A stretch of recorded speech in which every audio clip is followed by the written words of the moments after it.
নমস্কার সকলকে উৎপল সিডওয়ার চ্যানেলে স্বাগত। আজকের ভিডিওতে আমরা আলোচনা করব প্রেজেন্ট পারফেক্ট কন্টিনিউয়াস টেন্স নিয়ে। দেখো, আমি তোমাদের বলেইছিলাম টেন্স হচ্ছে ইংলিশ গ্রামারের সবথেকে ভাইটাল জিনিস। যদি ইংরাজি সঠিকভাবে লিখতে হয়, বলতে হয়, অবশ্যই টেন্স তোমাদের জানতেই হবে, না হলে কিন্তু আমরা ইংরাজি সঠিকভাবে লিখতে পারবো না। আমি অলরেডি প্রেজেন্ট ইনডিফিনাইট টেন্স বা simple present tense, present continuous tense, present perfect টেন্সের ওপর ডিটেলস আলোচনা করে ভিডিও আপলোড করেছি। যারা সে ভিডিওগুলো দেখোনি তাদের জন্য আমি ডেসক্রিপশন বক্সে সে ভিডিওর লিঙ্ক দিয়ে দিয়েছি, তোমরা অবশ্যই তোমাদের সময় মতো দেখে নিও। আজকে আলোচনা করব প্রেজেন্ট পারফেক্ট কন্টিনিউয়াস টেন্স নিয়ে। দেখো, প্রেজেন্ট পারফেক্ট কন্টিনিউয়াস টেন্স কখন হয় সেটা আগে জানো। দেখো, কোনো কাজ কিছু সময় ধরে চলিতেছে বা হইতেছে বোঝালে, যে একটা কাজ কিছু সময় ধরে চলছে বা হচ্ছে বোঝালে ভার্বের প্রেজেন্ট পারফেক্ট কন্টিনিউয়াস টেন্স হয়। এটা খুব ভালো করে খেয়াল করবে। অনেকে কিন্তু প্রেজেন্ট কন্টিনিউয়াস এবং প্রেজেন্ট পারফেক্ট কন্টিনিউয়াস টেন্সের মধ্যে গন্ডগোল করে ফেলে, আর এটা হওয়াটা কিন্তু স্বাভাবিক, কারণ ডিফারেন্সটা খুব সামান্য। আমি ওই জন্য তোমাদের আগেতেও বলেছি, তোমরা যখন টেন্স পড়বে কম্পেয়ার করে করে পড়বে, মানে present indefinite, present continuous, present perfect continuous, চারটে একসঙ্গে পড়বে, তবে ডিফারেন্সটা বুঝতে পারবে। দেখো, প্রেজেন্ট কন্টিনিউয়াস কখন হয়? দেখো, বর্তমানে কোনো কাজ হইতেছে বা চলিতেছে বোঝালে ভার্বের প্রেজেন্ট কন্টিনিউয়াস টেন্স হয়। আর এখানে কি বলেছি? কোনো কাজ কিছু সময় ধরে চলিতেছে বা হইতেছে বুঝালে ভার্বের প্রেজেন্ট পারফেক্ট কন্টিনিউয়াস টেন্স হয়। তোফাতটা সামান্য। কীরকম তোফাতটা দেখো, আমি ইংরাজি পড়িতেছি, এটা হচ্ছে প্রেজেন্ট কন্টিনিউয়াস টেন্স। আমি 1 ঘন্টা ধরে ইংরাজি পড়িতেছি, এটা হচ্ছে প্রেজেন্ট পারফেক্ট কন্টিনিউয়াস টেন্স। তফাৎটা বুঝতে পারলে? এই যে কিছু সময়, এটা হচ্ছে সবথেকে ভাইটাল জিনিস প্রেজেন্ট পারফেক্ট কন্টিনিউয়াস টেন্সের। বৃষ্টি পড়িতেছে, এটা হচ্ছে প্রেজেন্ট কন্টিনিউয়াস টেন্স। সকাল থেকে বৃষ্টি পড়িতেছে, প্রেজেন্ট পারফেক্ট কন্টিনিউয়াস টেন্স। সে ফুটবল খেলিতেছে, প্রেজেন্ট কন্টিনিউয়াস টেন্স। সে 90 মিনিট ধরে ফুটবল খেলিতেছে, প্রেজেন্ট পারফেক্ট কন্টিনিউয়াস টেন্স। তাহলে কোনো কাজ বর্তমানে হইতেছে বা ঘটিতেছে বা চলিতেছে বোঝালে প্রেজেন্ট কন্টিনিউয়াস টেন্স হয়। আর কোনো কাজ কিছু সময় ধরে, ওই যে সময়ের উল্লেখটা মাস্ট প্রেজেন্ট পারফেক্ট কন্টিনিউয়াস টেন্সের ক্ষেত্রে, যেটা প্রেজেন্ট কন্টিনিউয়াস টেন্সে থাকে না। এখানে সময়টা অবশ্যই দেওয়া থাকবে বা দেওয়া থাকতে হবে। তাহলে কিছু সময় ধরে চলিতেছে বা হইতেছে বোঝালে ভার্বের প্রেজেন্ট পারফেক্ট কন্টিনিউয়াস টেন্স হয়। এটা খুব ভালো করে খেয়াল করবে। দেখো, এরপরে তুমি চিনবে কি করে? যখন তুমি ট্রান্সলেশন করতে যাচ্ছ, হয়তো তুমি খেয়াল করতে পারলে না। অবশ্যই দেখো, ইতেছ, ইতেছে, ইতেছি থাকবে, যেটা প্রেজেন্ট কন্টিনিউয়াস টেন্সেও থাকে। তার সাথে যেটা দেখো স্টার চিহ্ন দিয়ে লিখেছি, অবশ্যই সময়ের উল্লেখ চাই। ওই যে বলা থাকবে 1 ঘন্টা ধরে, 90 মিনিট ধরে ঠাকুমার রামায়ণ পড়িতেছেন, এটা হচ্ছে প্রেজেন্ট কন্টিনিউয়াস টেন্স। দেখো, ওখানে পড়িতেছেন মানে পড়িতেছে, ইতেছে আছে। আর যখন বলবো ঠাকুমা আধ ঘন্টা ধরে রামায়ণ পড়িতেছে, তখন হচ্ছে সময়টা যেমনি বলে দিলাম প্রেজেন্ট পারফেক্ট কন্টিনিউয়াস। দেখো, ওখানে তো রামায়ণ পড়িতেছে, ইতেছে আছে, কিন্তু সময়টা দেওয়া আছে। তাহলে ক্রিয়ার শেষে ইতেছ, ইতেছে, ইতেছি থাকবে, অবশ্যই সময়ের উল্লেখ থাকবে। ওই যে 90 মিনিট ধরে, 30 মিনিট ধরে, 1 ঘন্টা ধরে, সকাল থেকে, রাত্রি থেকে, এই সময়টা যখন বলা থাকবে জানো সেটা প্রেজেন্ট পারফেক্ট কন্টিনিউয়াস টেন্স। তাহলে যখন তুমি বুঝতে পেরে গেলে বাক্যটাকে পড়ে বা এই সময়ের উল্লেখ আছে দেখে বা ক্রিয়ার রূপটাকে দেখে যেটা প্রেজেন্ট পারফেক্ট কন্টিনিউয়াস টেন্সে আছে, তখন তুমি ট্রান্সলেশনটা করবে কি করে, সেন্টেন্স স্ট্রাকচারটা কি হবে। যেমন আমরা প্রেজেন্ট কন্টিনিউয়াসের সেন্টেন্স স্ট্রাকচার কি ছিল? S plus be plus VING plus O. আর প্রেজেন্ট পারফেক্টে কি ছিল? এস প্লাস হ্যাভ প্লাস ভি3 প্লাস ও। এটা কি প্রেজেন্ট পারফেক্ট কন্টিনিউয়াস। ভালো করে খেয়াল করবে, মানে পারফেক্টেরও কিছু থাকবে প্রেজেন্ট পারফেক্টের, আবার প্রেজেন্ট কন্টিনিউয়াসেরও কিছু থাকবে। দুটোর মেলবন্ধন হবে সেন্টেন্স স্ট্রাকচারটাতে, কারণ নামটাই হচ্ছে প্রেজেন্ট পারফেক্ট কন্টিনিউয়াস। পারফেক্টেরও কিছু জিনিস থাকবে, কন্টিনিউয়াসেরও কিছু জিনিস থাকবে। তাহলে সেন্টেন্স স্ট্রাকচারটা দেখো, প্রথমে হবে এস সাবজেক্ট, তারপরে দেখো প্রথমে কি আছে? পারফেক্ট, সেই জন্য হয়েছে হ্যাভ ভার্ব। মানে এখানে হ্যাভ ভার্ব বলতে হ্যাজ বা হ্যাভ, যে কোনো একটা বসবে, থার্ড পারসন সিঙ্গুলার নাম্বারের পরে হ্যাজ, বাকি ক্ষেত্রে হ্যাভ। তারপরে বিন, এটা হচ্ছে ভি3 ফর্মটা বি ভার্বের। তাহলে এটা পর্যন্ত হলো পারফেক্টের রূপটা। এবারে কন্টিনিউয়াসের ধরুন কি হবে দেখো, ভার্বের সঙ্গে আইএনজি যোগ, তারপরে other part of the sentence. এই জন্য দেখো প্রেজেন্ট পারফেক্ট কন্টিনিউয়াস, পারফেক্টের জন্য হ্যাভ ভার্ব বিন মানে ভি3 ফর্ম বি এর, আর কন্টিনিউয়াসের জন্য ভার্বের সঙ্গে আইএনজি যোগ।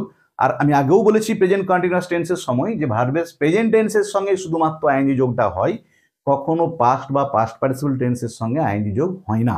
মানে গোয়িং হবে, কখনো ওয়েন্টিং হবে না, মানে প্লেয়িং হবে, কখনো প্লেডিং হবে না। যে ভার্বের প্রেজেন্ট টেন্স মানে V1 ফর্মের সঙ্গে আইএনজি যোগ হবে, তারপরে আদার পার্টটা বসবে।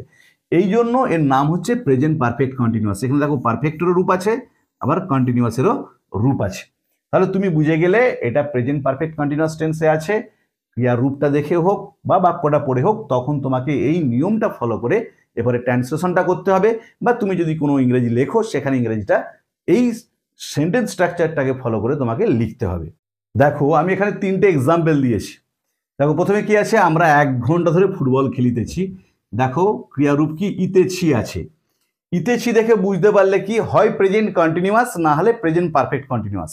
এরপরে এই যে 1 ঘন্টা যখন দেখলে তখন তুমি শিওর হয়ে গেলে এটা প্রেজেন্ট পারফেক্ট কন্টিনিউয়াস, কারণ ইতেছিও আছে আবার সময়ের উল্লেখ আছে। তাহলে এবারে প্রেজেন্ট পারফেক্ট কন্টিনিউয়াসের যেটা সেন্টেন্স স্ট্রাকচার সেই অনুযায়ী আমরা বাক্যটা লিখবো। তাহলে প্রথমে কি হবে দেখো, উই, দেখো তারপরে কি বসবে, হ্যাজ বা হ্যাভ, এখানে হ্যাভ বসবে, উই হ্যাভ। সেন্টেন্স স্ট্রাকচারটা ভালো করে ভাবো। তারপরে ছিল বিন, তারপরে কি ছিল ভার্বের সঙ্গে আইএনজি, খেলা মানে playing, we have been playing football. এবারে কতক্ষণ আছে দেখো, ফর অ্যান আওয়ার, 1 ঘন্টা ধরে। তাহলে উত্তরটা হলো we have been playing football for an hour. এটা হচ্ছে বাক্যের গঠন। দেখো সাবজেক্ট হয়েছে, হ্যাভ ভার্ব হয়েছে, বিন হয়েছে, ভার্বের সঙ্গে আইএনজি যোগ হয়েছে, other part of the sentence হয়েছে। দ্বিতীয়টা দেখো কি আছে, তুমি 30 মিনিট ধরে টিভি দেখিতেছো। দেখো ক্রিয়ারূপ কি ইতেছো আছে, আগেরটা ইতেছি ছিল, এটা দেখো ইতেছো। তাহলে ইতেছো আছে মানে হয় প্রেজেন্ট কন্টিনিউয়াস, নাহলে প্রেজেন্ট পারফেক্ট কন্টিনিউয়াস। এরপরে দেখো এই যে 30 মিনিট ধরে সময়টা বলে দিয়েছে, তার মানে এটা প্রেজেন্ট পারফেক্ট কন্টিনিউয়াস। তাহলে যখন তুমি শিওর হয়ে গেলে এটা প্রেজেন্ট পারফেক্ট কন্টিনিউয়াস, এবারে প্রেজেন্ট পারফেক্ট কন্টিনিউয়াসের যে সেন্টেন্স স্ট্রাকচার সে অনুযায়ী বাক্যটা সাজাও। তাহলে প্রথমে কি বসবে, ইউ, দেখো তারপরে হ্যাভ ভার্ব, ইউ এর পরে হ্যাভই বসবে, ইউ হ্যাভ।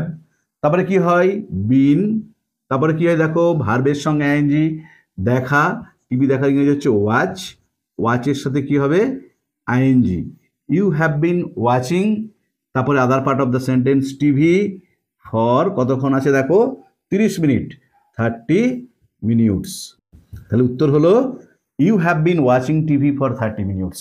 সাবজেক্ট হয়েছে, হ্যাভ ভার্ব হয়েছে, বিন হয়েছে, ভার্বের সঙ্গে আইএনজি যোগ হয়েছে, other part of the sentence হয়েছে। এবারে লাস্ট যে এক্সাম্পলটা দিয়েছি দেখো, ঠাকুমা 15 মিনিট ধরে রামায়ণ পড়িতেছে। দেখো ক্রিয়ারূপ দেখো ইতেছে, তাহলে এখানে ছিল ইতেছি, এখানে দেখো ইতেছ, এখানে আছে ইতেছে, যেগুলো হচ্ছে কন্টিনিউয়াস এবং পারফেক্ট কন্টিনিউয়াস দুটো ক্ষেত্রেই ক্রিয়ার রূপ। যখন তুমি সময়টা দেখলে তখন বুঝে ফেললে এটা কন্টিনিউয়াস নয়, পারফেক্ট কন্টিনিউয়াস। এক্ষেত্রে কিন্তু শুধুমাত্র ক্রিয়ার রূপটা দেখলে হবে না, ক্রিয়ার রূপটা কন্টিনিউয়াসেরও ইতেছি, ইতেছ, ইতেছে, আর পারফেক্ট কন্টিনিউয়াসেরও ইতেছি, ইতেছ, ইতেছে। এখানে এক্সট্রা যেটা তোমাকে দেখতে হবে টাইম উল্লেখ, 1 ঘন্টা, 30 মিনিট, 15 মিনিট, সময়টা উল্লেখ করে দিলে সেটা পারফেক্ট কন্টিনিউয়াস। তাহলে তুমি যখন দেখলে এটা পারফেক্ট কন্টিনিউয়াস টেন্স, তখন এবার তুমি ট্রান্সলেশনটা করে যাও। দেখো প্রথমে কি হবে, সাবজেক্ট ঠাকুমা, গ্র্যান্ড মাদার, তারপরে দেখো সাবজেক্টের পরে হ্যাভ ভার্ব, গ্র্যান্ড মাদারটা যেহেতু থার্ড পারসন, তারপরে কি বসবে হ্যাজ, তারপরে কি নিয়মটা দেখো বিন। শুধু সেন্টেন্স স্ট্রাকচার তোমাকে কিন্তু খুব ভালো করে মনে রাখতে হবে, নাহলে ভুল হয়ে যাবে। সাবজেক্ট হলো, হ্যাভ ভার্ব হলো, বিন হলো, এরপরে কি ভার্বের সাথে আইএনজি, পড়া, পড়ার ইংরেজি কি রিড, রিডের সাথে আইএনজি লিখবো রিডিং। তারপরে কি রামায়ণ, দেখো রামায়ণটা যেহেতু একটা মহাকাব্য তার আগে দা যোগ হয়, দা রামায়ণ, কারণ আমরা আর্টিকেলের ব্যবহারেতে পড়েছি যখন মহাকাব্যের নাম হয় তার আগে দা বসে। আমি আর্টিকেলের ব্যবহার নিয়ে ডিটেলস আলোচনা করে ভিডিও আপলোড করেছি, তার লিঙ্ক আমি ডেসক্রিপশন বক্সে দিয়ে দিয়েছি, তোমরা দেখে নেবে, তাহলে কিন্তু এই ভুলগুলো হবে না। দা রামায়ণ ফর, এবারে 15 মিনিট 15 মিনিটস, এটা হলো অ্যান্সার। তাহলে উত্তরটা হলো দেখো grandmother has been reading the Ramayana for 15 minutes. তাহলে যদি আমরা আগে বাক্যটাকে দেখে বুঝতে পারি, বা আগে আমাদেরকে ক্রিয়ার রূপটাকে দেখতে হবে যে সেটা ইতেছি, ইতেছ, ইতেছে আছে কিনা, এবং তার সাথে সাথে সময়ের উল্লেখ করা আছে কিনা। 30 মিনিট, 1 ঘন্টা, সকাল থেকে বিকাল থেকে, 2 বছর ধরে, এরকম যদি সময়ের উল্লেখ থাকে তখন আমরা জানবো প্রেজেন্ট পারফেক্ট কন্টিনিউয়াস টেন্সে বাক্যটা আছে। এবং প্রেজেন্ট পারফেক্ট কন্টিনিউয়াস টেন্সে যখন জানতে পারলাম বাক্যটা আছে, তখন ওর যে sentence structure, subject, have verb মানে প্রেজেন্ট টেন্সে হ্যাজ বা হ্যাভ, বিন ভার্বের সঙ্গে আইএনজি যোগ, তারপর আদার পার্ট অফ দ্য সেন্টেন্স, এই নিয়ম মেনে আমরা ট্রান্সলেশনগুলো যদি করি, যত বড় ট্রান্সলেশনই হোক না কেন, প্রত্যেকটা ট্রান্সলেশন তোমরা সঠিকভাবে করতে পারবে। আর তোমরা প্রত্যেক দিন প্রত্যেকটা টেন্স থেকে দেখো, আমি অলরেডি আগের প্রেজেন্টে যে 3টে ভাগ আছে, ইনডিফিনাইট, কন্টিনিউয়াস, পারফেক্ট, সেগুলো নিয়ে ভিডিও আপলোড করেছি। আজকে পারফেক্ট কন্টিনিউয়াসটা নিয়ে আপলোড করলাম। তোমরা প্রত্যেক দিন প্রতি টেন্স থেকে অন্তত 2-3টে করে বাক্য নিজেরা তৈরি করবে এবং সেগুলোকে তোমরা অন্য টেন্সে ট্রান্সফর্ম করবে। যেমন তোমাদের আমি আগের দিন দেখিয়েছিলাম আগের ভিডিওতে, যে টেন্সে ট্রান্সফর্ম করবে সেই টেন্সের যে সেন্টেন্স স্ট্রাকচার, সেই অনুযায়ী বাক্যটাকে তোমরা গঠন করবে। তাহলে কিন্তু তোমরা নিখুঁতভাবে পরবর্তীকালে ইংরাজি লিখতে এবং বলতে পারবে। তাহলে আজকের ভিডিওতে আমরা প্রেজেন্ট পারফেক্ট কন্টিনিউয়াস টেন্স নিয়ে ডিটেলস আলোচনা করলাম।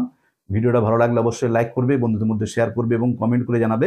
আর যারা চ্যানেলটা প্রথম দেখছো তারা অবশ্যই চ্যানেলটা সাবস্ক্রাইব করে পাশে থাকা বেল বাটনটা প্রেস করবে, যাতে পরের ভিডিওগুলো আপলোড করার সাথে সাথে তোমাদের কাছে নোটিফিকেশনটা পৌঁছে যায়।